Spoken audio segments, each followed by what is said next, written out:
연력학 파트에서 우리 뭐 해야 되는지 보죠. 자, 실제로요, 연력학이라고 하는 거 이제 생전 처음 듣는데 내용 자체는 중학교 2학년 때 배울 너네들 요번에 시험 범위에 들어가는 7단원인가요? 그것과 관련된 내용이거든요. 그래서 2학년은 내신 대비한다 생각하시고 보시면 되고요. 나머지 사람들은 지금 고등학교 내용까지도 같이 이제 묶어서 갈 테니까 어떤 내용이 있는지 보자. 우리가 해야 될 연력학에서 선생님이 너네들 시험을 봐야 되니까 중학교 2학년 내신부터 해볼게. 그럼 어떤 내용이 있는지 잘 봐. 자, 요번에 우리가 해야 되는 거 이제 열이라는 건데 열의 원래 이름이 뭐냐면 열 에너지를 너네가 줄여서 열을 그렇게 얘기하는 거야. 그래서 원래는 열 에너지야. 자, 이걸 다른 말로 우리는 책에 뭐라고 나오냐면 중학교 2학년 책에 열량 이렇게 나온단 말이야. 그래서 열 에너지하고 열량은 같은 말인데 차이점은 뭐냐면 열 에너지는 에너지니까 단위를 못 써야 되니? 못 써야 될까? 에너지의 단위 줄. 됐어? 네, 줄로 써야 되는데 너네 열량 그러면 단위가 뭐냐? 열량 단위는 뭐냐? 짜장면 먹으면 열량이 얼마지? 라고 얘기하잖아. 열량 단위가 뭐야? 킬로칼로리 또는 뭐니? 칼로리지. 됐어? 네. 그래서 우리가 열량, 열에너지를 같은 말로 표현하는 건데 얘네들 단위는 달라. 됐어? 그래서 우리는 이걸 단위를 갖게 하기 위해서 1kcal가 얼마의 이 열에너지와 같은 줄의 단위야? 라고 얘기하면 우리 알지? 1km하고 미터를 갖게 하려면 1km에 얼마 하시면 돼? 1000배 하시면 미터 되는 거잖아. 단위 환산해야 되잖아. 자, 그러면 우리가 알고 있는 1kcal는 얼마야? 4200줄에 해당되는 에너지야. 됐어? 네. 다시 말할게요. 그러면 1칼로리는 얼마야? 1칼로리는 4.2줄이야. 이렇게 된단 말이야. 그러면 1kcal가 4200줄이라는 거 누가 알았어? 그거 누가 계산해 본 거야? 라고 하면 그걸 계산한 사람이 누구니? 줄. 그래서 그 사람의 업적을 기려서 우리가 에너지의 단위를 줄로 해준 거야. 그래서 어떻게 알았냐면 이 사람은 이렇게 통 속에다가 물을 집어넣는다. 지금 너네가 하고 있는 건 물투 내용이었는데 이렇게 물을 집어넣고요. 여기다가 프로펠러를 이렇게 꼽아가지고요. 이렇게 추를 매단 거야. 그러면 이 추의 질량이 m이었는데 얘를 툭 하고 치면 얘가 또르륵 내려와. 됐어? 줄이 풀리면서 내려온다? 자, 그러면 이 줄이 풀리면서 이렇게 막 내려오면서 이 추가 이렇게 내려온단 말이야. 그러면 추가 가지고 있는 추의 무슨 에너지가? 위치 에너지가 내려오면서 감소할 거 아니야. 근데 에너지는 없어지는 게 아니야. 다른 형태로 전환되는 거잖아. 그러면 추가 가지고 있는 위치 에너지가 내려오면서 어떻게 됐을까? 그게 이 안에 있는 프로펠러를 돌리는 무슨 에너지로 바뀌었는 줄 알아? 운동 에너지로 바뀐다.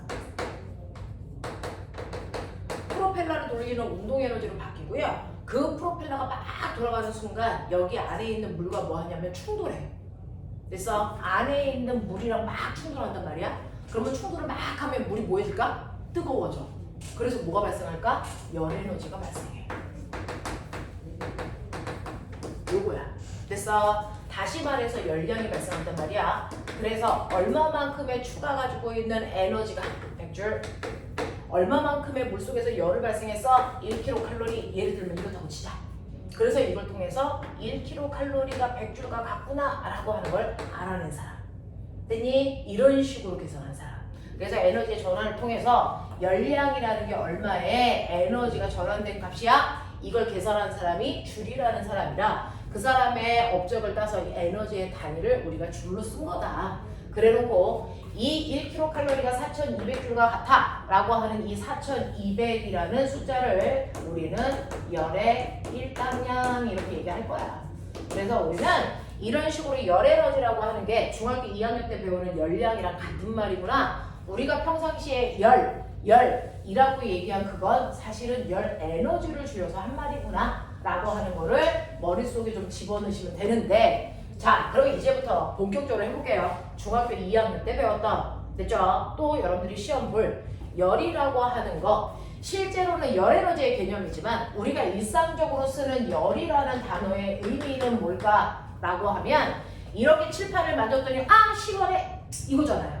됐죠? 우리가 일상적으로 사용하는 열이라는 건 어떤 물체 차고 뜨거운 뭘 얘기하냐면 정도를 얘기해. 어떤 물체가 얼마나 차, 얼마나 뜨거워, 차고 뜨거운 정도를 우리는 열이라고 하는 단어로 주로 표현하고 있었던 거야. 됐지? 그래서 그게 얼마나 차고 얼마나 뜨거운지를 표현을 하는데 어떤 사람은 칠판 만지면 시원해 라고 하지만 어떤 사람들은 미지근한데? 이렇게 얘기할 수도 있단 말이야. 됐어? 그래서 물체의 차고 뜨거운 정도를 그냥 국어적으로 표현하면 누가 누구에 비해서 몇 배 차갑고 몇 배 뜨거운지를 비교할 수가 없단 말이야. 그래서 이 차고 뜨거운 정도를 객관화시키기 위해서 뭘로 표현하자? 숫자로 표현하기로 했다. 그래서 물체의 차고 뜨거운 정도를 숫자로 표현하잖아. 이거는 10이야, 이건 20이야 이런 식으로. 됐죠? 이렇게 차고 뜨거운 정도를 숫자로 표현한 걸 우리 뭐라 그런다? 이걸 온도라고 하기로 했다라는 거죠. 됐어? 자, 물체가 가지고 있는 차고 뜨거운 정도를 우리가 열이라는 단어로 표현을 하고 있는데 객관화시키기 위해서 숫자로 나타낸다? 그 숫자로 표현하는 걸 온도라고 한다. 알겠어? 자, 그러면 이렇게 우리가 사용하고 있는 온도 체계에는 몇 가지가 있을까?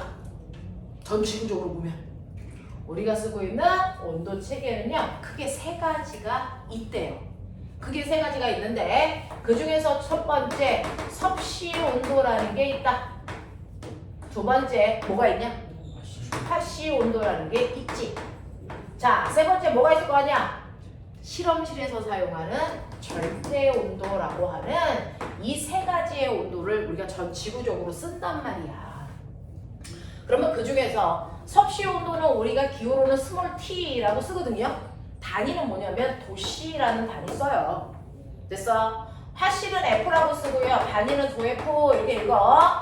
자, 절대 온도를 라지 t로 써. 얘는 스몰 t, 얘는 라지 t. 됐어? 쓰고 절대 온도의 단위는 과학자의 이름 켈빈이라고 이렇게 읽어요. 됐죠? 근데 이러한 온도는 처음부터 있었던 건 아니고 과학자가 만들어낸 온도잖아요. 그럼 뭔가 만들 때 기준이 있었겠죠. 그 중에서 섭씨 온도와 화씨 온도를 만들 때 기준이 뭡니까? 라고 하면 기준은 바로 물의 상태 변화를 기준으로 했다. 물의 상태 변화를 기준으로 만든 온도가 바로 섭씨 온도하고 화씨 온도야. 그 중에서 물을 냄비에다가 넣고 나서 막 불을 가하면 물이 막 끓기 시작하지.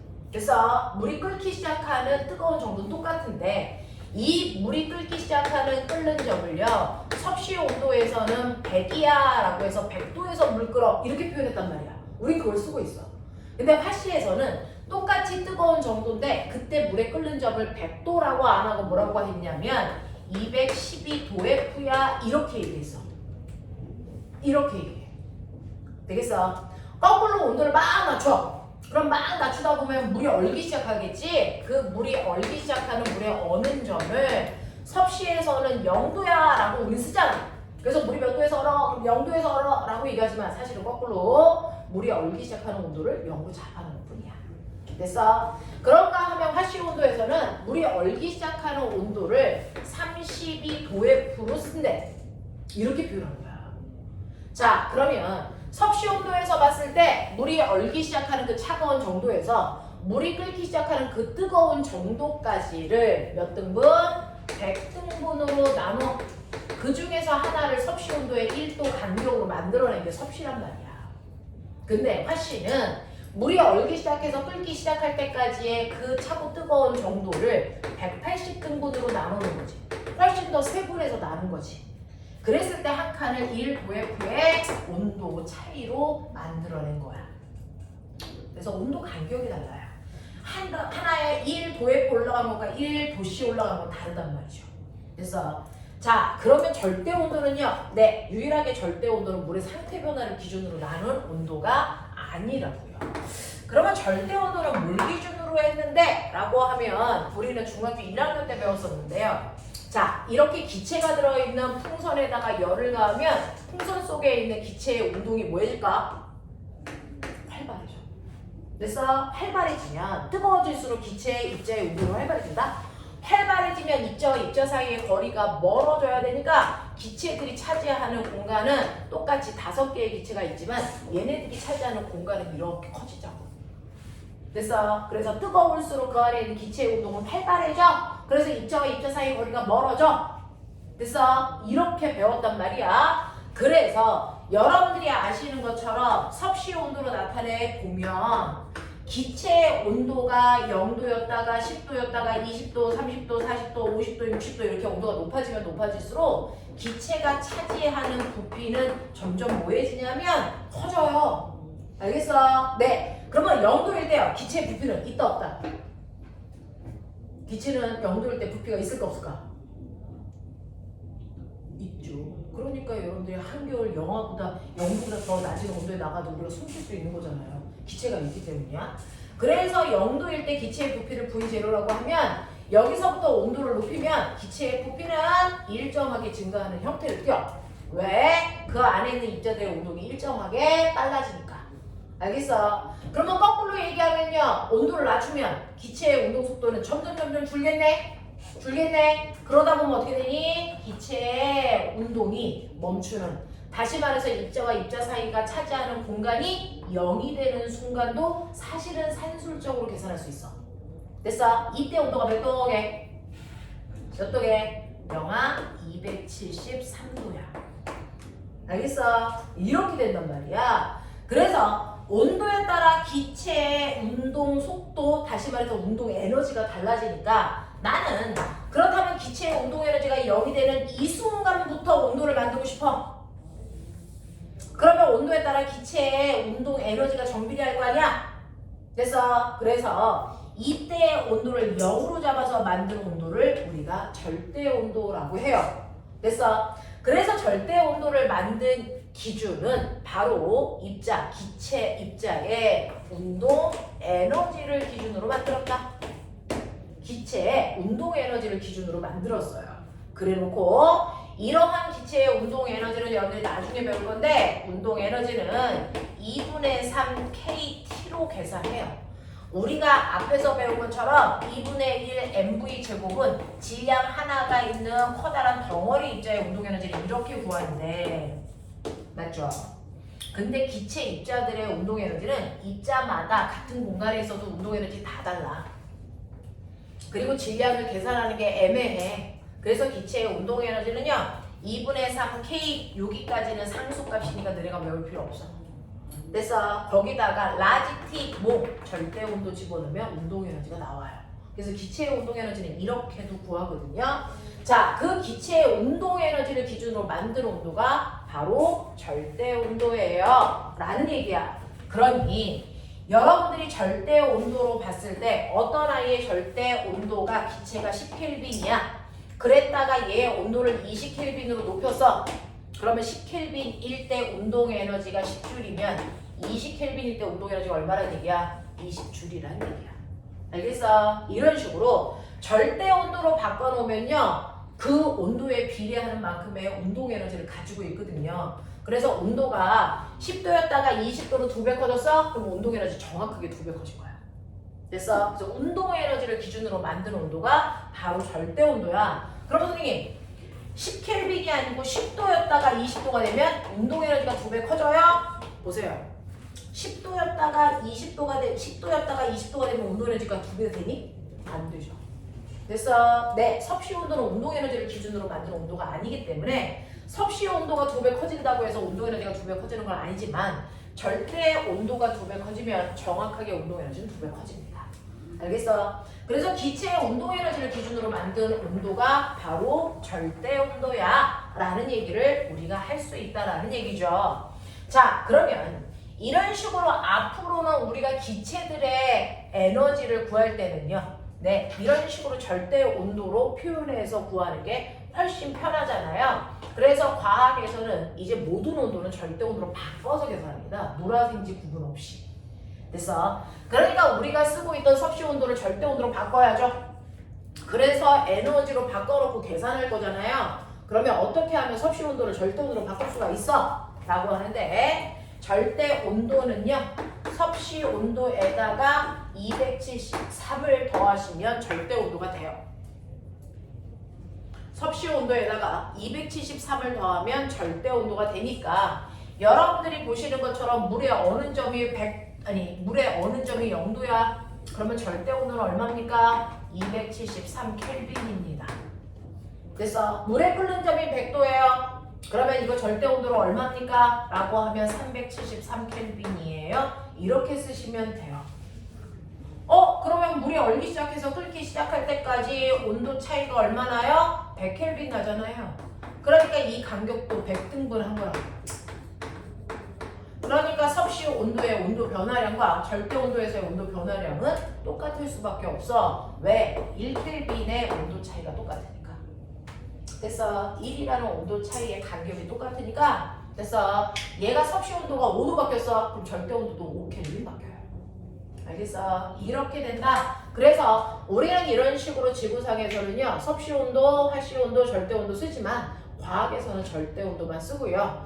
차이점이 뭐냐면 섭씨 온도와 절대 온도는 영하 온도도 존재합니다. 영하 온도도 존재하죠. 영하 20도, 영하 29F 이런 거 있단 말이야. 근데 절대 온도는 영하라는 온도가 존재하지 않습니다. 가장 낮은 온도가 0켈빈이에요. 그래서 우린 0켈빈을 절대 온도 이렇게 부르기도 해요. 이렇게 부르기도 해요. 그죠? 자, 그래서 이런 식으로 여러분들 기본에서 기본 온도라고 하는 것 자체가 어떤 과학자들이 만들어낸 거구나. 만들 때는 기준이 있어야 되는데 그 기준이 이런 거였구나 라고 하는 거. 우리는 에너지의 개념으로 바꾸기 위해서 온도도 절대 온도만 쓰겠구나. 그 절대 온도로 바꿀 때 이렇게 해야 되지. 그래서 섭씨 온도에다가 273을 더하면 절대 온도라는 게 나와 라는 겁니다. 자, 그러면 이런 식으로 어떤 물체의 차고 뜨거운 정도를 재서 그래서 온도를 표현을 했단 말이야. 차고 뜨거운 정도를 재서 온도를 표현했어. 자, 그랬더니 어떤 일이 발생하냐면 이 통 안에 들어있는 두 개의 물체가 하나는요 80도의 뜨거운 물이고요. 하나는 20도의 차가운 물이에요. 라고 하는 온도가 다른 두 개의 물체가 그래서 접촉되어 있어. 이리 와라. 거기서 진자 운동 하지 말고 일로 와.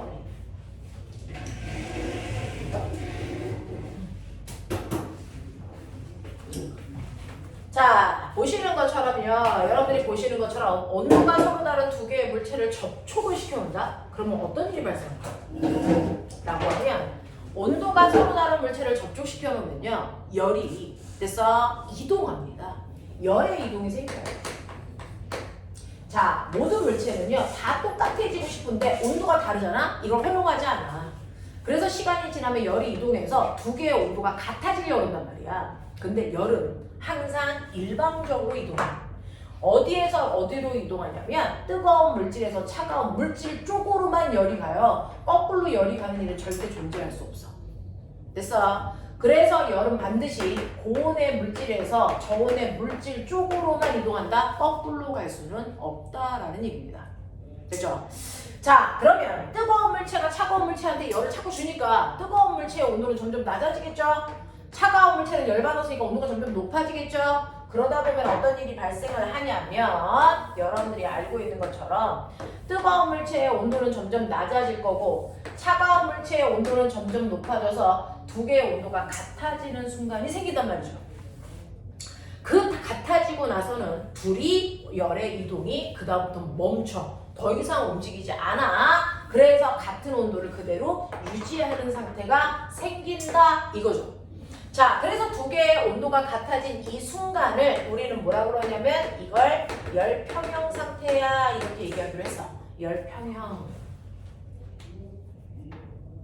그럼 거꾸로 얘기하면 열평형이 될 때까지 열은 뭐했다? 이동했다. 그리고 나서 열평형이 일어나고 나서부터는 더 이상 열은 이동하지 않는다. 이런 얘기거든요. 그러면 열평형이 될 때까지 고온의 물질에서 저온의 물질 쪽으로 열이 이렇게 이동할 건데 그래서 이동해서 열평형이 될 텐데 그 이동한 열의 양을 뭐라고 그럴까?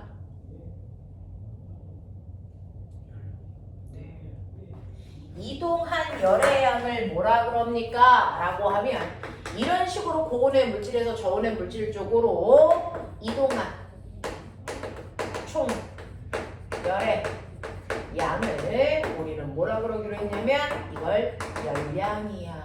이렇게 얘기한 거야. 그게 바로 열량이고 그게 바로 열 에너지야. 알겠어? 고온의 물질에서 저온의 물질 쪽으로 이동한 열 에너지를 우리는 열량이라고 불렀다. 이거죠.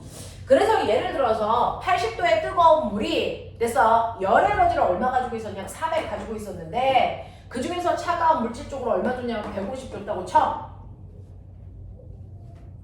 됐어. 그럼 열량은 얼마야? 150이야. 됐어? 네. 그래서 뜨거운 물질은 열을 얼마 갖게 돼? 250. 됐어? 이런 식으로요. 자, 우리가 얘기하는 열량이라는 건 뜨거운 물질이 열 얼마 가지고 있어? 이거 아니라고요. 뜨거운 물질에서 차가운 물질 쪽으로 이동한 열의 양이 얼마야? 그걸 열량이라고 해요. 또는 열에너지라고 합니다. 됐어? 그래서 열량 또는 열에너지는 이동한 열의 양이다. 이동한 열의 양이다. 열은 이동할 때 고온의 물질에서 저온의 물질 쪽으로만 이동한다. 그러면 이 이동한 열의 양인 열량은 어떻게 계산할까? 됐어. 그 열량을 우리는 Q라고 해서 킬로칼로리 또는 칼로리를 쓰잖아요. 이러한 열량은 어떻게 계산하냐면 CM 델타 T로 계산한다. CM 델타 T로 계산한다. 그걸 우리는 C암타 이렇게 읽어. C암타 못 외우면 병신이야. 됐어? C암타 이렇게 읽는단 말이야. 자, 그러면 이동한 열의 양인 열량을 계산할 때 저 C의 의미는 뭐야? 라고 하면 이 C의 의미가 비열이래요. M의 의미는 뭐야? 질량이래. 델타 T가 뭘 거 아니야? 그렇죠. 이게 바로 온도 변화량이야. 이렇게 얘기해. 그러면 이런 식으로 비열 곱하기 질량 곱하기 온도 변화만큼 열이 이동해서 그 이동한 총 열의 양을 우리가 열량이라고 하는데 열량은 C암탁으로 계산을 해. 이해됐지? 자, 그 중에서요. 이 열량이요. 계산은 이렇게 할 건데. 자, 그럼 이 열량은요. 됐죠? 어떻게 구해요? 라고 하면 뜨거운 물체가 잃은 열량으로 계산하던 차가운 물체가 얻은 열량으로 계산하던 그 값이 어떻게 되니? 같아야죠. 뜨거운 물체가 150 주면 차가운 물체 150 받아야 되잖아요. 그래서 주고받은 양은 같아야 되잖아요. 준 만큼 받아야 되니까. 그래서 이러한 열량은요. 고온의 물체가 잃은 열량으로 계산하든지 또는 저온의 물체가 얻은 열량으로 계산하든지 이 방법으로 계산하시면 된다. 그 양은 같을 거다. 그래서 이 둘을 방정식으로 세워놓고 저 열평형이 되는 온도를 구할 수 있거든요. 자, 그 중에서 비열이 뭔지는 조금 이따 설명할 건데 우리는 여기에다가 뜨거운 물체가 200g 있다고 칠 거예요. 차가운 물체는 100g 있다고 칠 거예요. 주고받은 열의 양이 똑같아서 온도가 일정해졌어요. 그러면 일정해진 이 열평형이 되는 온도는 몇 동이에요? 이거 구하고 싶어요. 그러면 그 중에서 고온의 물체가 잃은 열량이나 저온의 물체가 얻은 열량 똑같다 그랬으니까 물의 비열은 1입니다. 비열이 뭔지는 조금 이따 설명할게요. 자, 물의 비열은 1이고요. 물의 뜨거운 물의 질량은 200g이고요. 온도 변화는 80에서 T도까지 내려왔으니까 80-T 이렇게 하면 온도 변화 나오겠죠.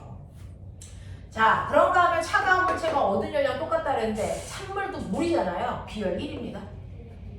그리고 차가운 물체의 질량은 얼마냐면 100입니다. 온도 변화는 항상 높은 온도에서 낮은 온도를 빼면 온도 변화량이 나오겠죠. 그러니까 T 빼기 20 이렇게 하시면 돼요. 그러면 요거 계산할 때요. 공두개 날려. 그래놓고 전개하시면 160-2T는 T-20 이렇게 돼요. 그러면 3T는 180이니까 열평형이 되는 온도는 저는 맨 처음에 20도 하고 80도에 정확하게 가운데 온도 50도일 줄 알았더니 60도 나오네요. 이렇게 되는 거야. 됐어? 이렇게 되는 거야. 그래서 얘는 열평이 60도에서 일어났네. 네, 왜 정가운데가 아니야? 그건 뜨거운 물체와 차가운 물체의 질량이 달라서 그래. 질량비가 몇 대 몇이니? 2대 1이죠. 같은 물체인데 질량비가 2대 1이면 요거 잘 볼래? 자, 60도까지 얘 변화 온도가 몇 도? 20도. 얘 몇 도? 40도. 온도 변화 비율이 1대 2야. 질량비가 2대 1이면 온도 변화 비율은 같은 물질이면 1대 2가 돼. 질량과 온도 변화는 거꾸로야.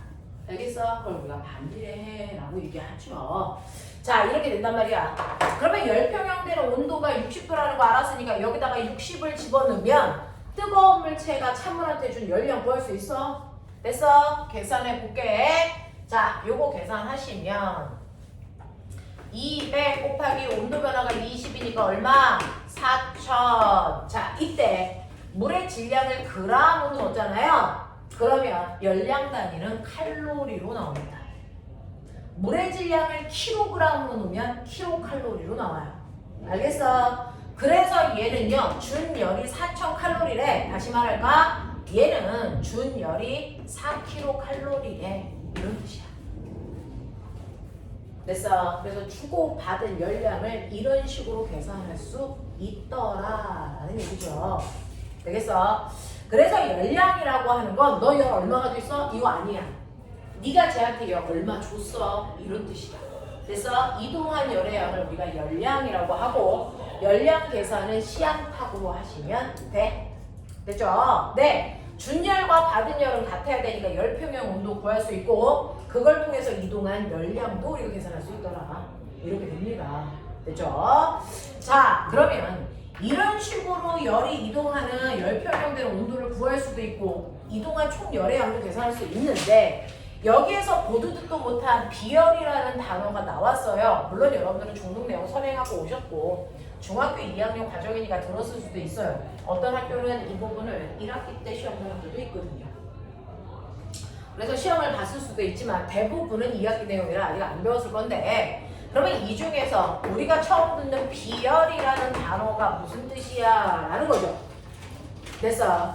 자, 이 비열은 열을 비축한다, 저장한다 이 뜻이야. 열을 저장해 이런 뜻인데요. 자, 이 비열이 뭐냐면 어떤 물질들이 있어요. 하나는 물 1kg이 있고 하나는 모래 1kg이 있는데 둘 다 온도가 10도야. 그래서 내가 똑같이 열을 가해 불을 켜서 열을 막 가한단 말이야. 언제까지 열을 가할 거냐면 얘네들이 모두 다 1도 올라가 각각이 11도가 될 때까지 가열해 볼 거라고요. 11도가 될 때까지 가열해 볼 건데 모래는요. 가열을 하니까 온도가 쭉쭉쭉쭉 올라가요. 쭉쭉쭉쭉 올라가서 1도 올라가는데 열이 얼마 필요하냐면 열이 10칼로리 필요했다. 뭐 이렇게 해보자. 됐어. 근데 물도 똑같이 10칼로리의 열을 줬는데 꿈쩍도 안 해. 얘는. 그래서 1도 올라갈 때까지 내가 계속 열을 가해봤더니 얘는 400칼로리 줘야 1도 올라가. 이렇게 물질마다요. 모든 물질 1kg을 1도 높이는 필요한 열 에너지가 물질마다 다 다르다는 걸 알게 됩니다. 모든 물질 1kg을 1도 높이는 데 필요한 총 열의 양이 물질마다 다 달라.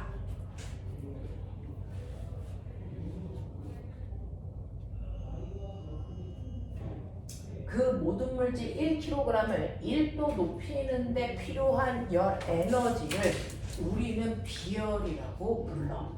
1도 높이는 데 비축한 열의 양이 얼마여야 돼? 이 뜻이거든요. 됐죠? 그러면 모래는 비열이 얼마일까? 1도 높이는 데 10이라는 열량이 필요했으니까 모래의 비열은 10이야 라고 얘기하시면 돼요.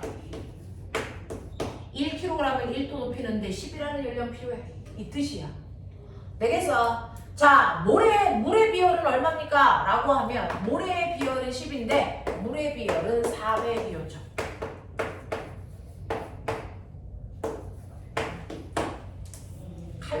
g이어야 돼. 킬로칼로리 몇 킬로그램이어야 되고. 자, 이렇게 되는 거거든요. 그래서 물 같은 경우에는 킬로칼로리여야 된다.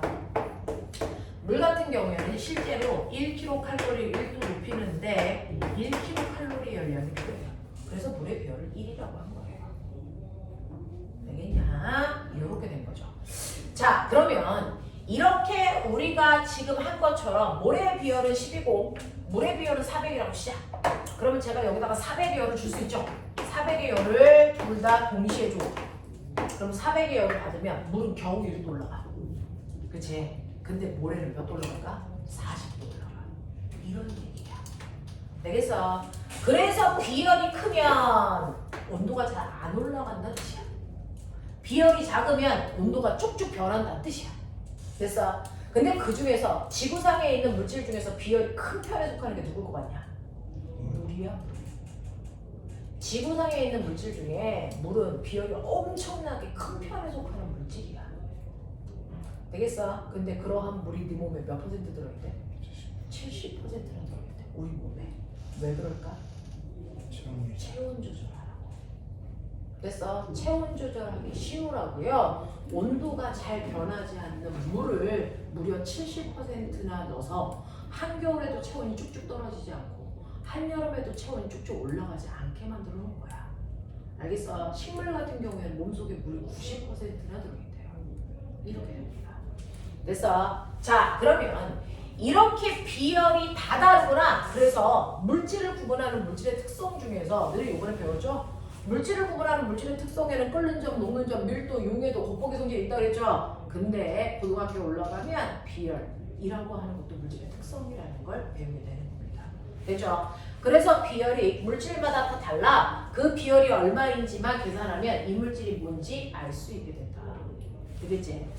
자, 그러면 이렇게 비열이 다른 물질을 이렇게 놔. 여기가 바닷가잖아. 그러니까 여기 바다에 배가 떠 있고요. 여기는 모래, 육지야. 됐어? 그러면 해가 이렇게 떠 있어. 그러면 태양에서 나온 열이 육지로도 가고 바다로도 가겠지. 같은 시간 동안에 태양은 똑같은 열을 동시에 줘.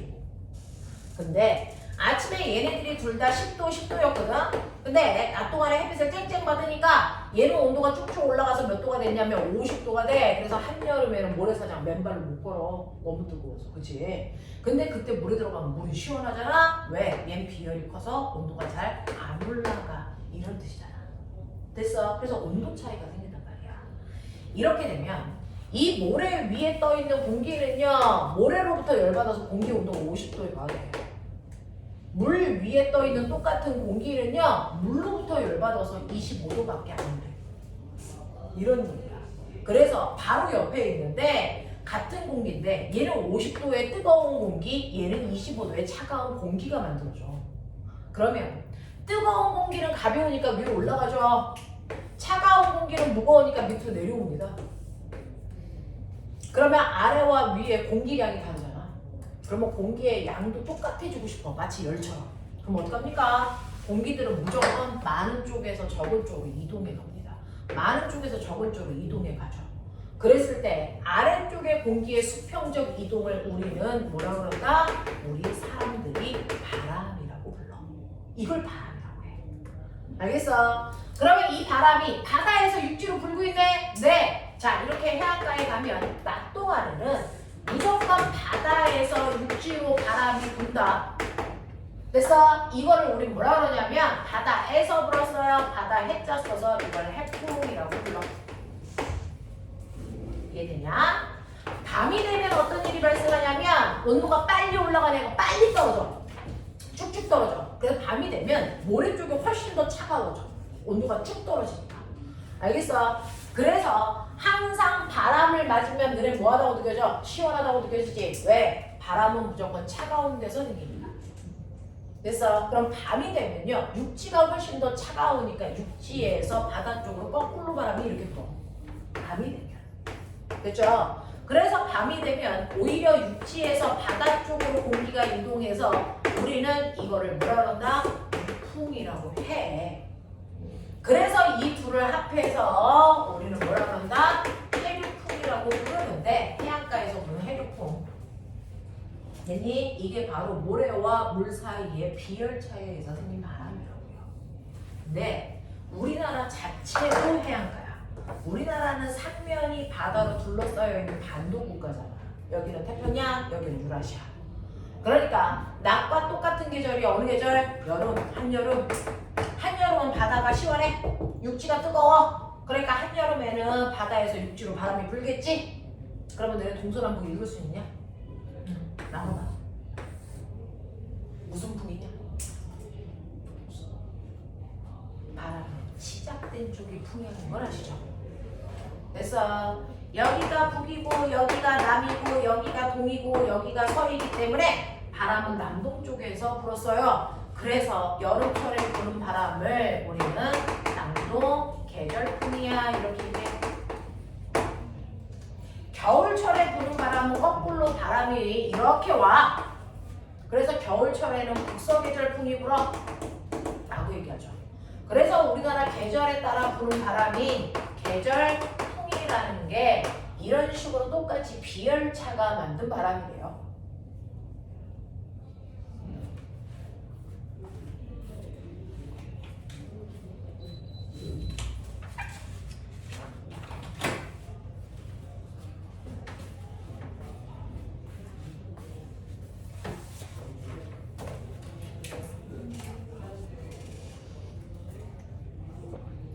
됐죠?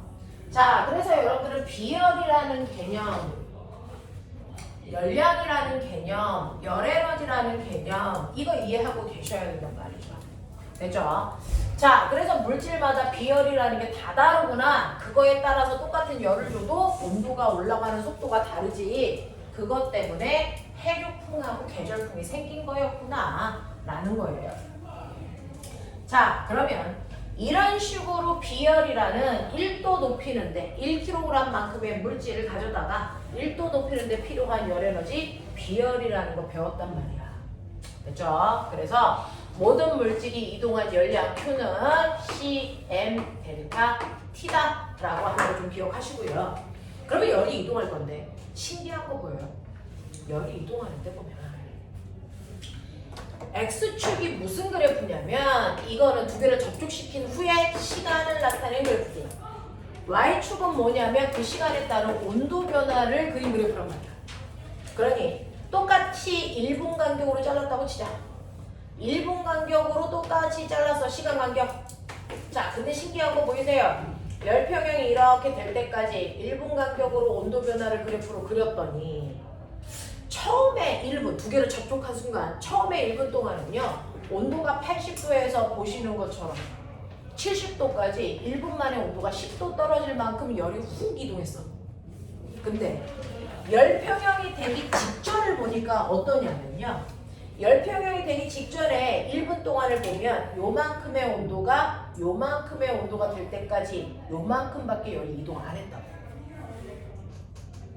똑같이 1분 간격으로 잘랐는데 시간이 지나면 이동하는 열의 양이 줄어. 그래서 열평형이 될 때까지 보면 그래프를 그릴 때 누구도 이렇게 그리지 않아. 왜? 같은 시간 동안에 이동한 열의 양이 똑같지 않거든. 그래서 그래프를 이렇게 그리는 거야. 응?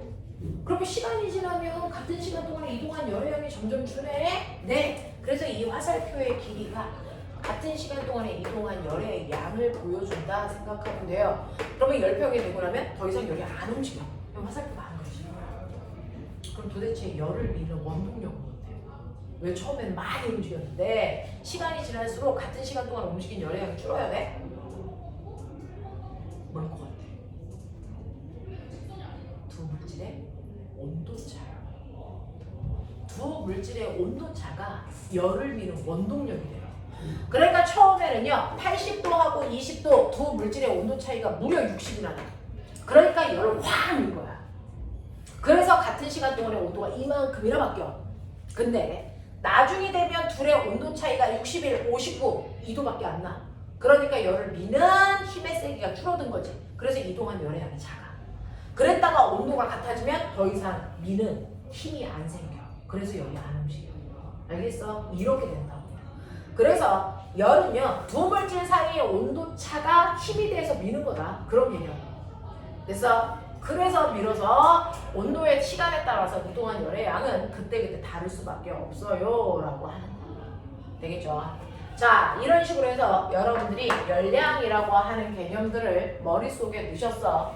자, 그러면 이런 식으로 내가 열량이라고 하는 열 에너지를 계산을 합니다. 여러분들이 킬로칼로리로 계산할 때는 비열을 그래서 1kcal 킬로그램 도시 이렇게 비율을 넣으시면 됐죠? 네, 단위는 킬로칼로리의 열량이 나오겠죠. 근데 요즘은 열량을 열 에너지로 막바로 계산하려고 물의 비율이 여러분들 그냥 1로 기억하면 되는데 줄로 계산할 때는 물의 비율을 1로 집어넣지 않고 4200 줄 퍼 킬로그램 도시로 바꿔서 계산하면 막바로 열 에너지 줄이 나오겠죠. 그래서 네, 이렇게 합니다. 자, 그래서 물리에서는 그렇게 계산할 거지만 여러분들은 물의 비율은 1이다 라고 기억하시면 돼요. 자, 그러면 이런 식으로 물질마다 비율이 다 다르고 그 비율의 의미가 뭐였는지 기억을 했는데 이러한 열 때문에 나타나는 현상 여기까지만 하고 잠깐 끊을게요. 여러분들이 알고 있는 지구상의 물질 세 종류가 있죠. 고체, 액체, 기체 맞습니까?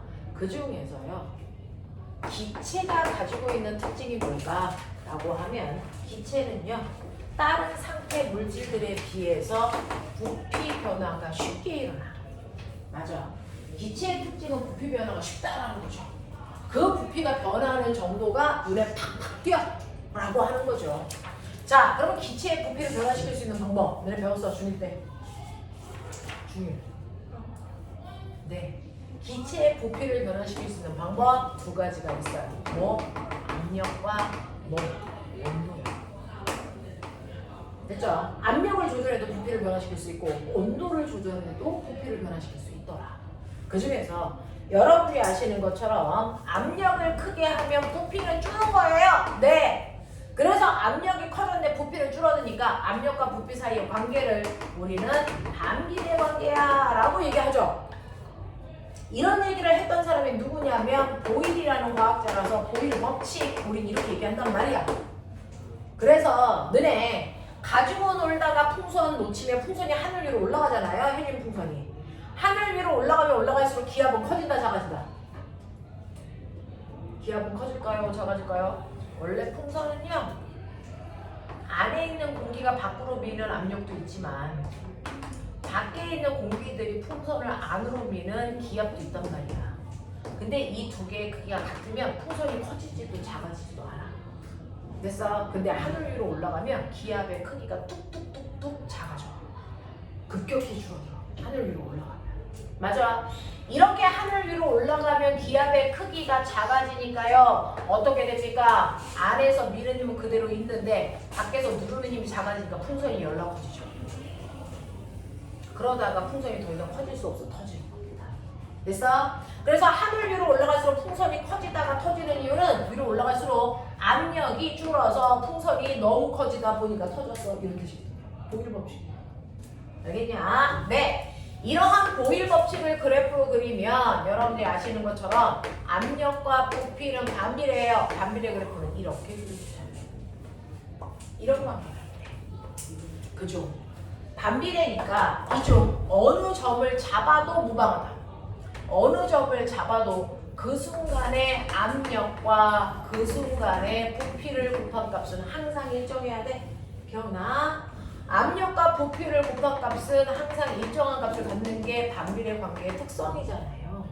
그러니 압력과 부피 사이에는 항상 곱한 값이 일정한 상수값을 갖는데 이게 보일 법칙의 내용이야. 샤를 법칙은 뭡니까? 라고 하면 샤를 법칙은 온도를 높이면 너네 찌그러진 탁구공 뜨거운 물에 넣으면 탁구공이 빵빵해지는 거 알아?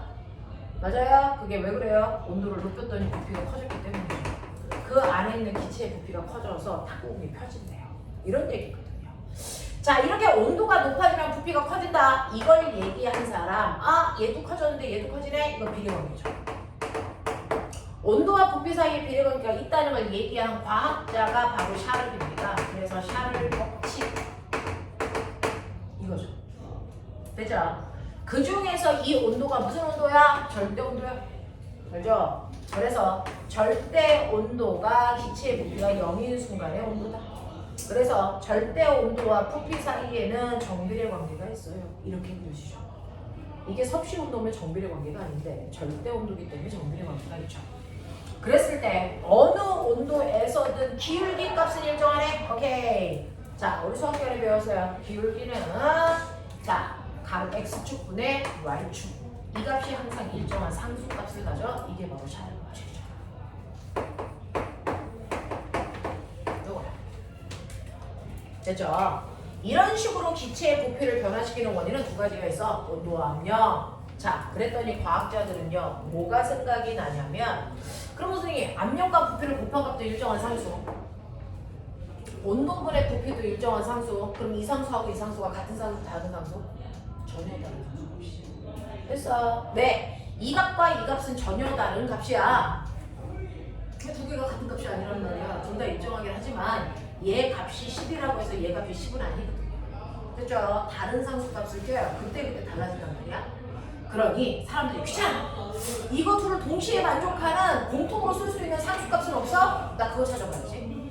그래서 압력과 부피를 곱한 값도 일정하게 만족시키는 상수이며 온도와 부피 사이의 비례관계를 만드는 특이한 상수값 구하고 싶어. 그래서 얘 특이한 상수라서 K가 아니고 R로 써요. 일반적으로 상수는 K라고 쓰는데 저 상수는 특이해서 우리가 R로 써주기로 했어요. 그 상수를 우리는 기체일 때 성립되는 상수야. 그래서 기체 상수라고 해요.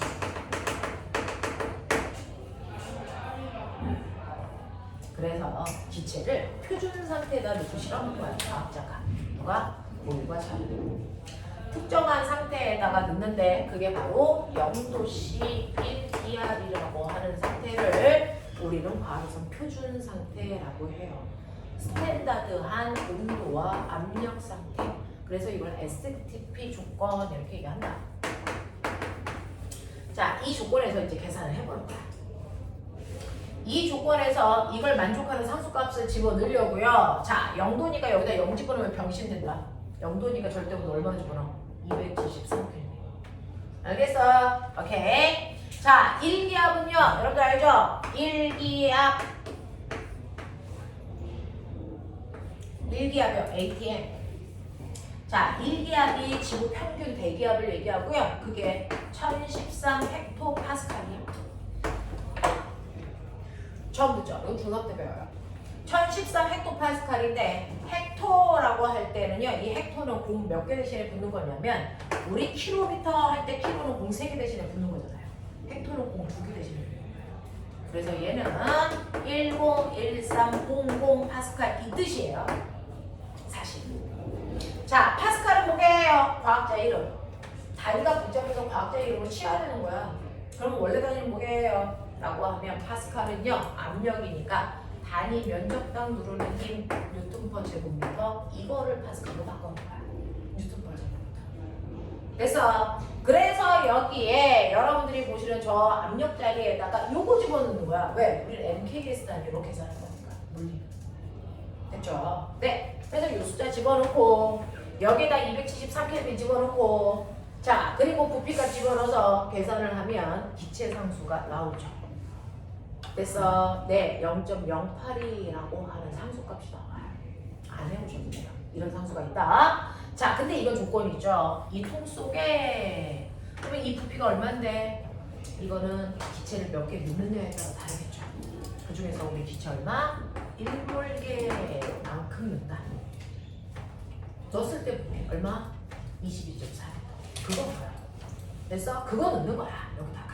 물론 22.4 ml, 22.4 리터도요. MKS 단위 아니죠. 이거를 세제곱미터로 바꿔야죠. 너네 아니야? 22.4 리터는 몇 세제곱미터인지? 초사 때 배웠어요, 새끼들아. 초사 때. 자, 얼마일까? 1세제곱미터가요. 사실은 1000m예요. 그래서 1ml가 1세제곱센티미터랑 같은 거잖아요. 되겠어? 네. 이렇게 된단 말이야. 그러니 22.4리터는 22.4 곱하기 10의 마이너스 3승 세제곱미터로 바뀌어요. 그렇게 썼던 거야. 그래서 계산을 하면 0.08가 나온다. 자, 그래서 이런 식으로 계산해서 이산기체를 우리가 찾아냈어. 자, 근데 이거는 1몰일 때 부피가 22.4이지. 온도, 압력 똑같이 0도씨 1기압이라도 1몰이 아니고 2몰이면 부피가 2배 커져.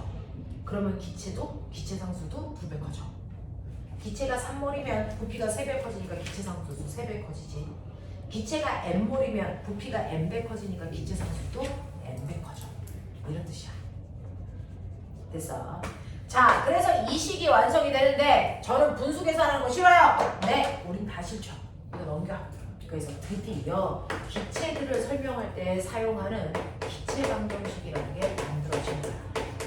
그 기체 방정식이 바로 PV는 nRT라고 하는, 그래서 엄청나게 유명한 공식이 만들어지죠.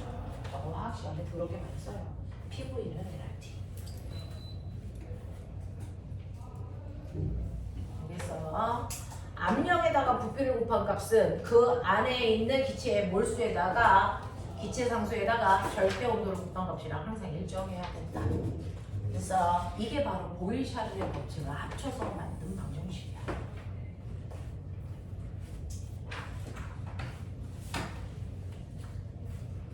이렇게 돼요. 그래서 자, 그래서 우리가 중학교 때 배웠던 여러분들이 열이라는 개념은 사실은 물리에선 되게 중요한 개념이거든요.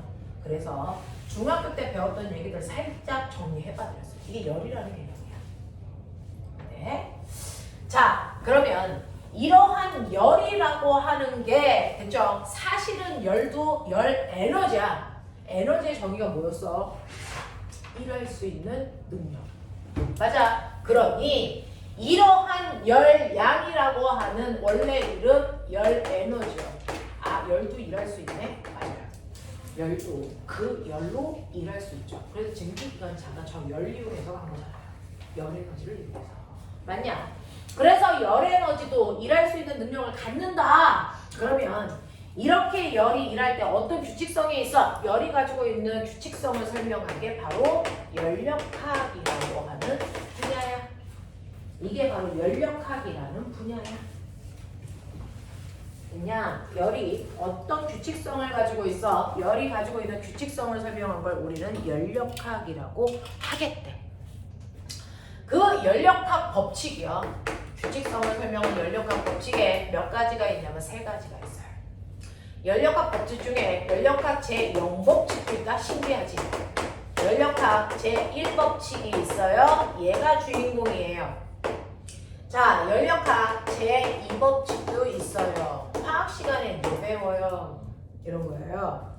자, 그 중에서 열역학 제0법칙은요. 사실은 제1법칙, 제2법칙 발견하고 나서 나중에 발견한 건데 알고 보니까 별로 내용이 쓰잘데기 없어. 되게 누구나 알아. 그래서 열역학 제0법칙이라고 한 건데 생각해봐. A와 B의 온도가 같대. 근데 B와 C의 온도가 같대. 그러면 우리가 미루어 짐작할 수 있는 거. 네. 따라서 온도를 직접 비교하지 않은 A와 C의 온도가 같다라고 하는 걸 미루어 짐작할 수 있지. 됐어? 네. 이걸 국어 시간에 3단 논법이라고 해요. 그걸 물리에서는 열역학 제0법칙. 그래서 A와 B의 온도가 같고 B와 C의 온도가 같으면 A와 C의 온도가 같다라는 열역학 제0법칙이다라고 얘기해줘요. 이거를 선생님은 그냥 열평형법칙 이렇게 얘기하거든요. 그런 단어 없는데 선생님이 애들한테 열평형법칙이야 이렇게 얘기한단 말이야. 자, 그런가 하면 열역학 제1법칙이라고 하는 건 열 에너지도 에너지니까 열 에너지 보존이야. 보존법칙 이렇게 얘기한다고. 에너지 보존법칙을 얘기한 게 열역학 제1법칙이야. 이게 제일 중요해. 되겠어? 열역학 제1법칙이 제일 중요해요. 자, 예를 들어서 해봐. 이렇게 피스톤이 있어. 피스톤에 여기에 이렇게 기체가 들어가게끔 하자 이런 얘기야. 그럼 피스톤에 이렇게 기체가 있는데 내가 얘를 이렇게 가열을 해. 그러면 당연히 뜨거운 알코올 램프에서 차가운 기체 쪽으로 열이 건너가겠지? 자, 건너간 열의 양을 뭐라 한다고? 열량. 맞아. 됐어. 그래서 이렇게 열이 건너갔을 때 건너간 열의 양을 우리가 열량이라고 할 건데 얼마만큼의 열이 건너갔어? 100쯤 건너갔다고 치자. 100줄 뭐 이런 느낌. 됐죠? 건너갔어. 그러면 열이 이렇게 건너가면 열은 여기서 뭔가를 하겠죠? 뭐 할까요? 일단은 이 안에 있는 기체의 온도를 쭉쭉쭉쭉 높이는 일을 해요. 그죠? 그래서 기체들이 열받아서 막 온도가 올라간단 말이야. 그러면 올라가면 기체의 운동 속도가 뭐해질 거야? 빨라지겠죠. 그러니까 기체의 운동 에너지가 증가하는 거야. 됐죠? 그러니까 열의 에너지 중에 일부가 기체의 운동 에너지를 증가시킵니다. 기체들의 운동 에너지를 우리는 U라고 쓰고 내부 에너지라고 할 건데 내부 에너지를 변화시키는 데 쓴다고. 얼마만큼의 내부 에너지를 변화시키는 데 썼을까? 100 중에서 60 썼다고 치자. 그래. 100 준 것 중에서 60은 기체의 운동 에너지를 증가시키는 데 쓰는 거구나. 왜? 뜨거워졌으니까. 그런 얘기죠. 그러니까 기체의 온도를 높이는 데 썼다는 얘기야. 그러면요. 나머지 40은 없어진 거잖아요. 안 없어졌다고요. 나머지 40이 어딘가에 있어. 어딨게? 라고 하면 사실은 기체의 운동이 뜨거워지니까 활발해지죠? 활발해지면 기체 개수는 그대로지만 기체가 활발하니까 운동 속도가 훨씬 빨라. 이렇게 움직였던 애가 이렇게 움직이니까 이 피스톤 벽면에 와서 충돌을 더 세게 하고 충돌하는 횟수도 더 증가해. 다시 말할까? 이 벽면을 기체들이 미는 뭐가? 압력이 커진다. 그죠? 기체 입자들이 벽면을 누르는 압력이 커져. 그러면 사실은 밖에서는 공기가 누르는 대기압이 있었고요. 그거랑 처음에는 같은 기압이었기 때문에 못 밀고 나왔거든요. 그래서 여기 정지되어 있었단 말이야. 근데 뜨겁게 하니까 안쪽의 기압이 더 커져. 안쪽에 힘이 세져. 그럼 어떨까? 피스톤 뚜껑이 밀려나고 이렇게. 그러면 기체가 압력이라는 힘을 줘서 밀고 나간 거네? 네. 그만큼을 밀고 나가죠. 기체가 뭐 이렇게 이랬어요. 맞죠. 그러니까 이 열 에너지 중에 일부는 기체가 일하는 데 썼다라는 얘기입니다. 됐죠? 일하는 데 썼어요. 그래서 이게 기체가 한 일 이렇게 된다. 그래서 내가 준 열의 양은요. 그 열 에너지는 절대로 증가하지도 없어지지도 않습니다. 기체의 내부 에너지를 증가시키는 데 쓰고 일부는 일하는 데 쓴다. 그래서 이 둘 합한 값이 밖에서 준 열의 양과 반드시 같아야 된다. 이게 연력학 제1법칙이에요. 열 에너지 보존 법칙. 말되죠. 자, 그러면 이런 식으로 열이 뭔가를 했단 말이야. 자, 그러면 이런 식으로 해서 열이 일을 하게 되는데 그중 우리가 아셔야 되는 거. 열 에너지, 열량이라는 건 열 에너지인데, 네. 에너지, 1. 이거 스칼라일까 벡터일까? 에너지, 방향이 있어 없어? 이게 없어. 열을 오른쪽으로 받았어요, 왼쪽으로 받았어요, 이런 얘기 안 하잖아. 열은 방향이 없어. 알겠어? 그러니까 에너지와 일은 방향이 없는 스칼라 값이거든요. 물리에서 플러스와 마이너스 방향 나타낸다고 했잖아. 근데 에너지는 방향이 없어. 그래서 플러스, 마이너스 이 봇을 이유가 없는데 써. 왜? 이건 방향을 나타내는 게 아니고 어떤 행위를 말로 쓰기 귀찮아서 기호로 쓴다고. 스칼라는요. 스칼라 값들이 플러스와 마이너스를 쓸 때는 어떤 행위를 줄여서 플러스와 마이너스로 표현한다. 그러면 어떤 애가요 열을 플러스 100 받았대. 이거 무슨 뜻이야? 이 플러스 열을 받았다는 뜻이다. 열을 흡수했다는 뜻이다. 됐어? 네! 열이 마이너스 100이래. 이건 열을 100만큼 밖으로 버렸다는 뜻이야. 열 방출. 열이 0이래. 들어오지도 나가지도 않았다는 얘기지. 이걸 멋진 말로 단열을. 그래서 열이 들어온 거야, 나간 거야? 라고 하는 걸 표현하기 위해서 플러스와 마이너스의 기호로 써요. 얘는 플러스는 열 받았어. 마이너스는 열 버렸어 이 뜻이야. 그걸 멋진 말로 흡수 방출이라고 한다고. 열의 출입이 없는 걸 단열이라고 부른다고. 알겠지? 자, 그 다음에 내부 에너지도 에너지니까 방향 없거든요. 그럼에도 불구하고 플러스 60, 마이너스 60 이렇게 쓴단 말이야. 그러면 이 내부 에너지가 플러스라는 건 뭐야? 운동 에너지 증가했어요. 이 뜻이죠. 응? 기체의 운동 에너지 증가했어요. 이런 느낌으로 쓴 거야. 그러면 기체의 운동 에너지 왜 증가하는데? 뜨거워졌으니까요. 그래서 내부 에너지가 플러스면 이 새끼 온도가 상승했다는 얘기야. 이렇게 해석하면 돼. 내부 에너지가 마이너스면 이 새끼 기체 온도 내려갔네? 이 뜻이야. 그쵸? 온도가 곧 운동 에너지니까. 자, 근데 내부 에너지 계산했더니 0이야. 이건 기체가 온도 변화가 없구나 이 뜻이야.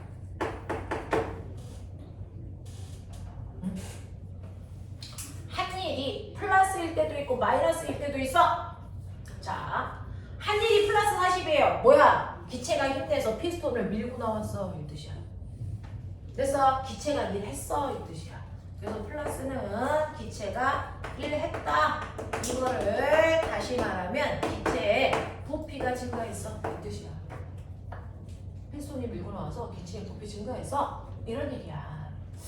그럼 마이너스 1이라는 건 뭐야? 오히려 거꾸로 이 부피가 줄어서 기체들이 일 받았어 라고 표현한다고요. 마이너스는 부피 감소 이거 얘기하는 거야. 그걸 일 했다, 일 받았다 이렇게 표현하는 거죠. 자, 근데 부피의 변화가 없다면 일을 하지도 받지도 않았다 0으로 쓰겠다는 얘기예요. 그래서 일은 부피 변화량이 일하는 양을 얘기한다. 기체가 들어있는 통에 부피 변화량이 일하는 양이야. 그걸 기호로 나타낼 거야. 이렇게 한 거야. 그러면 이런 식으로요. 연력학을 얘기할 때 의미들은 알았죠? 여기 칠판을 좀 예쁘게 지울게요. 너무 뒤쪽으로 가면 들이 안 보일까봐. 이렇게 지울게요. 그래서 여러분들이 연력학 제1법칙이 가장 중요한데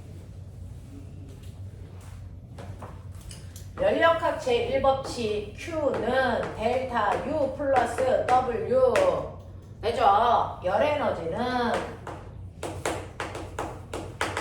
내부 에너지 더하기 1 이런 뜻이야. 내부 에너지 변화량 더하기 1 이런 뜻이죠.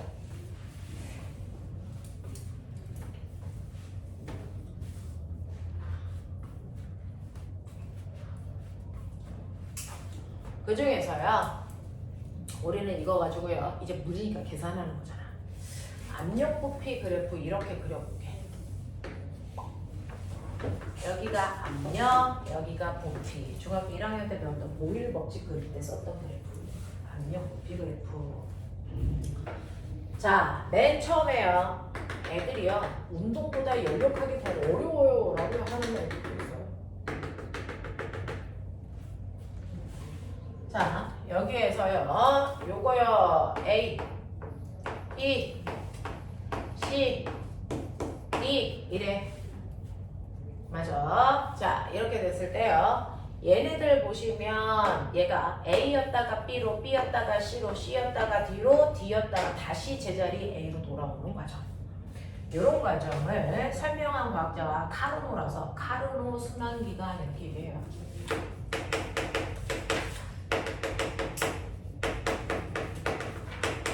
이렇게 얘기하는데 자, 맨 처음에 A일 때요. 부피 1, 여기 부피 2, 압력 1, 압력 2 간단하게. 그래서 개념만 잡으면 되니까 숫자 이렇게 놓자. 자, 그랬을 때요. 여러분들이 알고 있는 것처럼 내부 에너지는 온도 변화에 기대한다 그랬어. 근데 너네 알아? PV는 에너지지. 아무리 기체를 가열해도요. 그 피스톤 속에 있는 기체 개수 안 변해. R 상수값도 안 변해. 얘네들은 일정이야. 이제 그러면 일정한 값 지우면 PV는 절대 온도인 T와 비례하는 관계야. 납득하냐? 요거 쓰려고 아까 기체 방정식 가르쳐드린 거야. 항상 압력과 부피를 곱한 값이 절대 온도와 비례한다고요. 그래서 압력과 부피를 곱한 값이 1일 때 절대 온도를 1로 놓는다면 압력과 부피를 곱한 값이 10이 되면 절대 온도도 10, 10배 커졌네 이런 뜻이야. 맞아. 그런 느낌으로 보시라고요. 자, 그래서 여러분들이 알고 있는 것처럼 여기 내부 에너지는 온도에 비례한다 그랬는데 여기 그래프 온도 없잖아요. 그 온도는 압력과 부피의 곱으로 보시면 된다. 이 뜻이에요. 그래서 내부 에너지가 증가했어, 감소했어, 온도가 올라갔어, 감소했어 라고 하는 거 압력과 부피의 곱으로 봐라. 이게 이상기체 방정식이 우리한테 알려준 거다. 자, 그 다음에 일을 했는지 안 했는지 이건 뭐 보면 된다? 부피 변화량으로 봐야 된다. 이런 얘기죠. 판단 기준 정확하게 머릿속에 넣어라. 그러면 나는 A, B, C, D 다시 A 한 바퀴를 올 동안 온도 알아야 되는데 그 온도는 압력과 부피의 곱으로 한다 그랬죠? 그러니 A는 압력과 부피를 곱한 값이 1, B는 2, C는 4, D는 다시 얼마? 2, A는 1 이렇게 된단 말이야. 그러니 A에 해당되는 온도를 1로 본다면 B는 온도가 2로 온도가 1도만큼 증가했네 이런 느낌. 얘는 온도가 2도만큼 증가했네. 얘 온도 2도 감소했네. 얘 온도 1도 감소했네. 이런 느낌이야. 맞아. 이렇게 보는 거거든요. 자, 그래서 이렇게 될 때 저는 A에서 B로 가는 과정에서 B에서 C로 가는 과정에서 C에서 D로 가는 과정에서 D에서 다시 A로 돌아오는 과정에서 Q는 델타 U 플러스 W인데 얘네들의 변화를 볼까 이런 얘기야. 그래서 Q 값은 이때 플러스야 마이너스야? W는 얼마야? 이런 거 계산하고 싶다는 거죠. 근데 요거 두 개 더한 값이 무조건 얘랑 같아야 돼. 알아? 네. 연력하, 제1법칙 에너지는 보존돼야 되니까. 자, 그 중에서 A에서 B로 가는 동안 눈에 보이는 거 해보세요. 온도가 증가했어요. 와, 내부 에너지 증가했다. 이 뜻이죠. 얼마만큼? 몰라. 한 10쯤 증가했다고 칠까? 1도 올라갔으니까 1쯤 증가했다고 칠까? 뭐 이런 느낌. 그쵸? 한일은요? 일했을까 받았을까? 한일을 보시면 A에서 B로 갈 때 부피 변했니 안 변했니? 변했니 안 변했니? 안 변했죠. 부피가 변하지 않고 압력만 커졌잖아요. 이렇게 부피의 변화가 없는 걸 우리는 등적 구간 또는 정적 구간 이렇게 얘기하는데 등자 같을 등자고요. 적자가 최적, 부피 적자예요. 그래서 부피가 일정한 구간이라는 뜻이죠. 그죠? 네, 그럼 부피가 안 바뀌었네? 네, 그럼 한 일이 0이라는 뜻이잖아. 부피 안 바뀌었어. 그러면 내부 에너지는 1만큼 증가하고 한 일은 없어? 그럼 열을 정확하게 1만큼 흡수했다는 얘기죠. 이런 뜻이라고. 이런 뜻이라고. 그래서 얘는 열을 흡수했네. 네.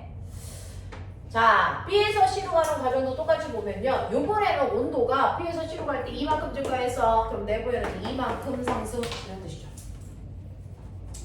자, 그러면서요. B에서 C로 갈 때는 보이세요? 압력은 일정해요. 그러니까 얘를 멋진 말로 등압 구간.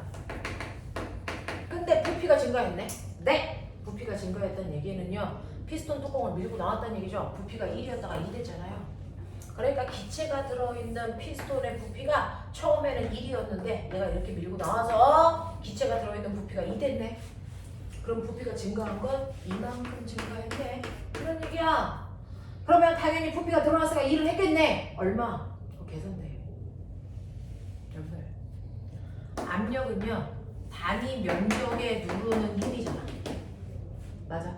그럼 머리 있는 척해. 힘은 압력 곱하기 면적. 이해돼? 하겠어. 오케이. 이런 얘기야. 그러면 너네가 일 구할 때 어떻게 보였어? 힘에다가 밀고가 거리 곱하기지. 납득해? 힘자리에다가 압력 곱하기 면적하면 된다고 보니까. 어? 압력 곱하기 면적인데 면적이 뭐야? 이 피스톤 뚜껑의 면적이고 그 다음에 S는 밀고 간 거리라는데 거리 뭐야? 피스톤 뚜껑이 움직인 요만큼의 거리지. 근데 꼬맹아 물을 이렇게 두봐. 이게 뭐야?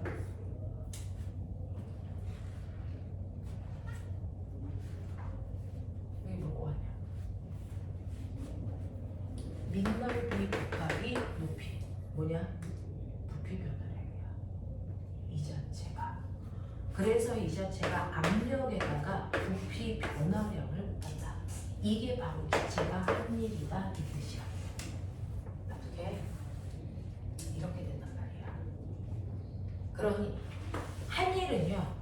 압력 어딨어? 세로에. 부피 변화량 어딨어? 가로에. 이거 곱하면 한 일이래. 선생님 뭐랬어? 가로 곱하기 세로가 뭐라 그랬니? 몇 점? 그러니까 이 그래프 B에서 C로 갈 때요. 이 그래프 밑에 있는 면적만큼이 한 일이야. 돼? 항상 그래. 그래서 1 곱하기 2. 얘 한 일 얼마? 2. 이렇게 된다. 이해되겠어요? 그러면 이 순간의 한 일은 얼마입니까? 네, 열을 4만큼 흡수했어요. 이런 뜻이야.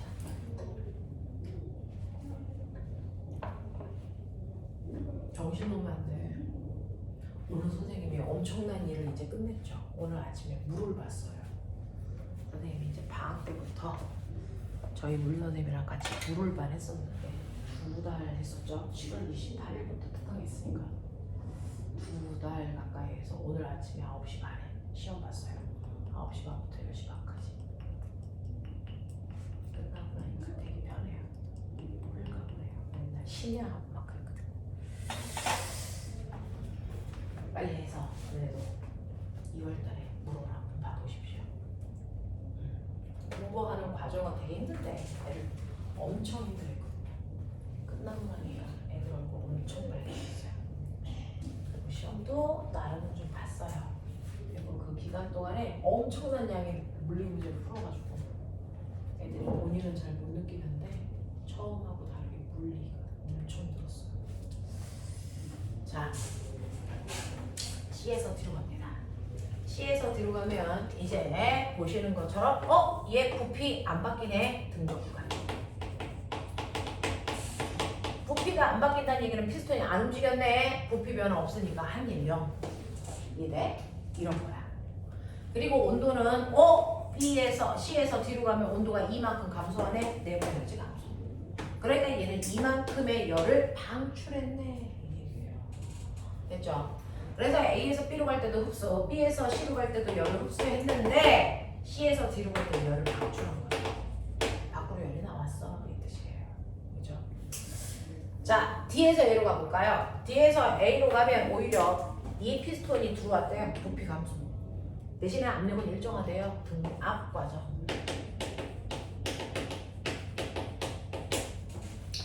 자, 요번에는 피스톤이 줄었으니까 일을 한 게 아니고 일을 받았겠죠? 얼마만큼? 이 밑에 있는 면적만큼. 그래서 받은 일이 마일. 이런 얘기예요. 그래서 그리고 온도는요 1만큼 감소했으니까 마이너스 1. 그러면 열 마이너스 2만큼 방출. 이런 얘기야.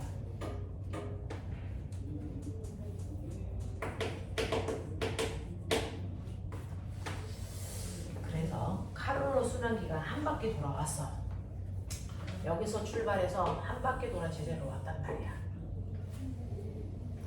그 한 바퀴 돌아오는 동안 온도는 다시 A의 온도에서 A의 온도로 돌아왔잖아. 온도 변화 있어 없어? 없어요. 한 바퀴 도는 동안 온도 변화 없어서 내부 에너지 결국은 늘었다 줄었다 했지만 내부 에너지 변화량이 0일 겁니다. 다 더해보세요.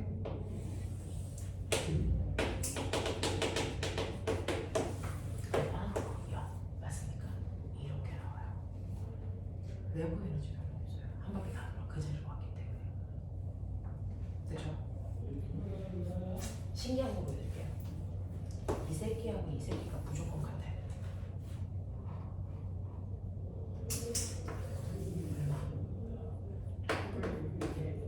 한 바퀴 도는 동안 한 일이 1만큼 있었어요. 1. 이거 어떻게? 요거 어떻게? 저 그래프에서 이 그래프 어떻게?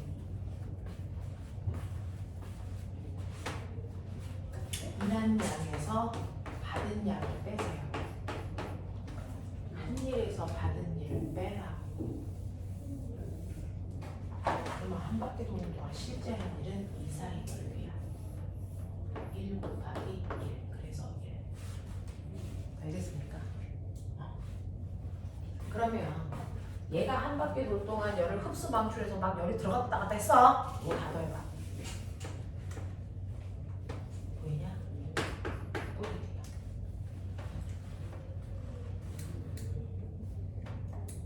되겠지. 그래서 실제로는 얘가 열을 1만큼 줘서 내부 에너지 변화 없이 일을 1만큼 하는데 그거 썼어. 이 뜻이야. 알겠어? 이게 연력학에서 얘기하는 카르노스만 되냐? 요런 얘기죠. 요런 얘기죠. 그래서 이런 식으로 여러분들이 자, 우리 이렇게 열로 일할 수 있는 장치를 만들어 놓은 걸 뭐라니? 열기관. 들어본 적 있지? 열기관. 뭐하러? 내연기관.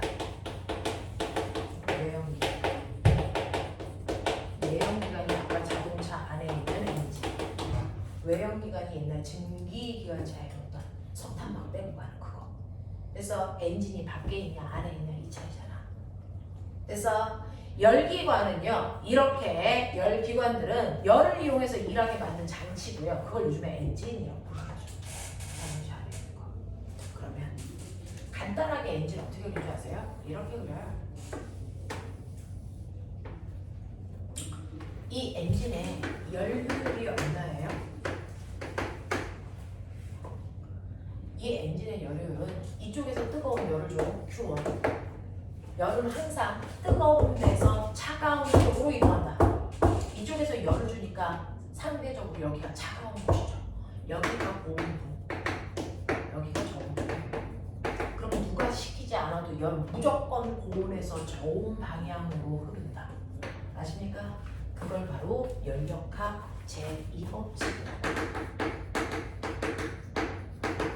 열역학 제2법칙은 열은 항상 고온에서 저온으로만 이동하지 거꾸로 갈 수 없다 이겁니다. 이 원리를 이용해서 만든 게 열기관입니다. 열은 항상 뜨거운 데서 차가운 쪽으로 흐르기 때문에 한쪽만 뜨겁게 가열하면 반대편이 차가워진다. 그래서 열은 이렇게 이동할 거다. 거꾸로 이렇게 가는 게 없다. 여기서 헤매지도 않는다. 이 뜻이거든요. 그러면 열이 이렇게 흐를 거니까 흐르는 열 중에 일부를 잡아다가 자동차 바퀴 돌리는 일하게 시키는 거야. 그게 엔진. 단순하게 그래. 그럼 내가 준열이 얼만데? 준열이 얼만데? 이거 다 합해봐. 5줬어. 그 뜻이야. 근데 그 중에서 바퀴 돌리는데 일 얼마 했는데? 1. 그럼 똑바로 열 얼마나 가? 4. 이런 뜻이야. 맞아? 이런 시스템이야. 그래서 엔진 더럽게 복잡해. 근데 물리학적으로 보면 되게 쉬워요. 준열 중에 얼마만큼 일하는 데 썼어? 그리고 얼마만큼 나갔어? 이거거든요. 엔진 구조가 이래요. 그러면 그 중에서 이 엔진의 열 효율 얼마야? 라고 하면 준열 중에 얼마만큼 일하는 데 썼니? 아빠가 자동차에 기름을 10만 원어치 넣어요. 그럼 그 중에서 바퀴 돌리는데 얼마 쓰게요? 4만 원어치 씁니다. 6만 원은 똥꼬로 버립니다. 실제 지금 엔진의 열 효율이 그렇습니다. 되겠어요? 그러니까 얘 같은 경우에요. 네, 5만큼의 에너지를 줬는데 1만큼만 일했어. 그러니까 얘는 열 효율이 얼마야? 0.5야. 20%야. 자동차 엄청 잘 만든다는 그 회사들 있죠? 에너지 효율 좋아. 말해봐, 어디야? 벤츠, 볼보, 이따 이거. 걔네들 열 효율 40%예요. 그거밖에 안 돼요. 그러니까 10만 원어치 기름 넣으면 4만 원만 바퀴 돌리면 됐어. 나머지 6만 원 똥꼬로 계속 나가. 알겠습니까? 이렇게 되고 있어요. 그럼 우리 몸은 하나님이 만드셨대? 열 효율이 얼마일까? 우리도 0.4예요. 네가 밥 먹잖아요. 그럼 화학 에너지가 내 몸에 축적되잖아요. 그 중에서 우리가 생활을 하는데 얼마 쓸 수 있을 것 같아요? 체온 조절하고 생활할 때 40%, 나머지 60% 똥꼬로 나가게요. 우리 몸의 열효율도 40%밖에 안 돼요. 됩니다. 그러면 열효율을 더 높이면 좋네? 그죠? 이 열효율을 더 높이면 훨씬 더 좋죠. 하지만 열효율을 100% 1로 만들 수 있다? 이거 불가능해요. 열효율을 1로 만든다는 건 준열을 다 일하는 데 쓴다는 얘기잖아. 그럼 열이 안 흐른다는 얘기잖아. 이건 불가능해요. 열은 반드시 한다. 되겠어? 됐어. 네, 그래서 열 효율이 1인 열기관을 만들 수가 없습니다. 단지 1의 근사값을 갖는 열기관을 만들려고 노력하지만 인간의 기술로는 아직 40%다. 알겠어? 이런 거예요. 그러면 이러한 열 효율을 구할 때요. Q1분의 W로 계산하면 된다 그랬는데 Q1분의 W로 계산한다는 말은 사실은 Q1분의 Q1 마이너스 Q2 했다는 얘기죠. 같은 말이잖아. 그치? 자, 들어간 열에서 나간 열을 빼면 이런 얘기죠. 똑같은 말이야. 자, 근데 이걸 산술적으로 계산하시면 요거 이렇게 약분 되죠? 네, 1 마이너스 Q1분의 Q2라는 얘기입니다.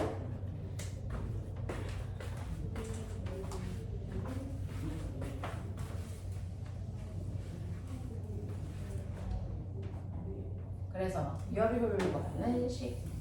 달라 보이지만 똑같은 말을 다르게 표현한 것 뿐이죠. 같은 말이죠. 열 효율 이렇게 구한다. Q1분의 W.